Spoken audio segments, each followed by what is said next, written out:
Hello guys, welcome to my channel. 8 April ইন্ডিয়াতে শুরু হয় south Asian youth tennis championship এবং এখানে বাংলাদেশও পার্টিসিপেট করে। সাউথ এশিয়ার 7টা দেশের মধ্যে টোটাল 5টা দেশ এখানে পার্টিসিপেট করে, যার মধ্যে থাকে ইন্ডিয়াতে হোস্ট থাকে বাংলাদেশ, নেপাল, মলদ্বীপ এবং শ্রীলঙ্কা। এবং এই টুর্নামেন্টে বাংলাদেশ একটা ম্যাসিভ সাকসেস নিয়ে আসে। একটা গোল্ড মেডেল, একটা সিলভার মেডেল ও 6টা ব্রোঞ্জ মেডেল, টোটাল 8টা মেডেল নিয়ে আসে বাংলাদেশ। এটা বাংলাদেশের হিস্ট্রির সবচেয়ে বড় সাকসেস। এই টুর্নামেন্টটা বেসিক্যালি আন্ডার-15 ও আন্ডার-19 ভিতর হয়, যেখানে আন্ডার-15 ও 19 মেন্স টিম ও উমেন্স টিম দুটাই পার্টিসিপেট করে।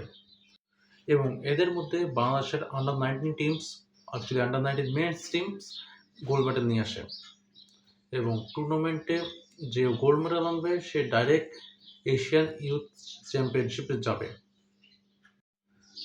শুধু বাংলাদেশের আন্ডার-19 মেন্স একমাত্র টিম, যেটি বাইরের টিম, যেটি গোল্ড মেডেল নিয়ে আসে। বাকি হোস্ট ইন্ডিয়াই সব মেডেল নিয়ে আসে, অ্যাকচুয়ালি সব গোল্ড মেডেল নিয়ে আসে।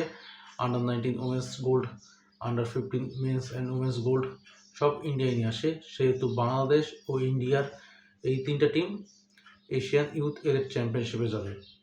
এটা অ্যাকচুয়ালি এশিয়ান টেবিল টেনিসের চ্যাম্পিয়নশিপ, যেটা 2026-এ ওমানে হবে। এটি সম্ভবত জুন মাসে অনুষ্ঠিত হবে এবং জুনেই শেষ হবে, যেখানে বাংলাদেশ পার্টিসিপেট করতেছে এইবার। South Asian youth table tennis টুর্নামেন্টে বাংলাদেশ এই প্রথমবার গোল্ড মেডেল আনেনি। এর আগে বাংলাদেশ প্রথমবার আনছিল 2022 সালে মলদ্বীপে হওয়া টুর্নামেন্টে গোল্ড মেডেল।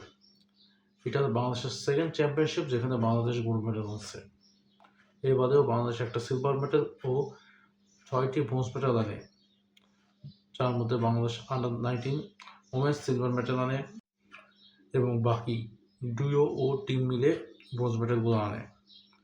এই ছিল হচ্ছে আজকের টেবিল টেনিসের আপডেট, এবং নেক্সট আপডেট আশা করি আমরা দিতে পারবো জুনের।